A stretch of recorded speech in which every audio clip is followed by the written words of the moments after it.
qu'il y a du mauvais temps, on a des nuages qui s'imposent et là, il y a de la pluie. Ludovic, c'est quoi un nuage? Qu'est-ce qui se passe? Un nuage, essentiellement, c'est plein de petites gouttelettes d'eau Oui. qui sont en suspension dans l'air.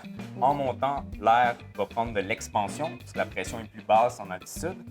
En prenant de l'expansion, la masse d'air va se refroidir et éventuellement, elle va atteindre ce qu'on appelle le point de rosée, c'est-à-dire la température où la vapeur d'eau contenue dans l'air va se condenser.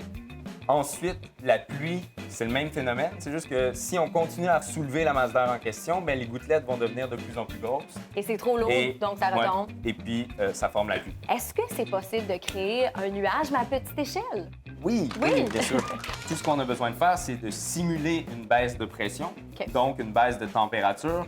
On réussit à le faire ici dans une petite chambre pressurisée. À l'intérieur de la chambre, j'ai un petit peu d'eau dans le fond. Ce que je vais faire, c'est que je vais augmenter la pression et éventuellement, le bouchon qui est ici va sauter. Et quand il saute, ben, la pression chute très rapidement et ça permet à l'air de se refroidir et de former des gouttelettes. Et de voir le nuage. Et oui.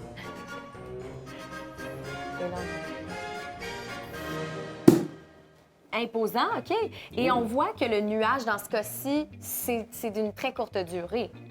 Oui, la raison pourquoi il est de courte durée, c'est que la chambre est très, très petite. On retourne à la température de départ, qui n'était pas suffisamment froide pour former le nuage, donc les gouttelettes s'évaporent. Alors, c'est pas si intimidant lorsqu'on le fait à petite échelle, hein? Oui, c'est C'est tout facile.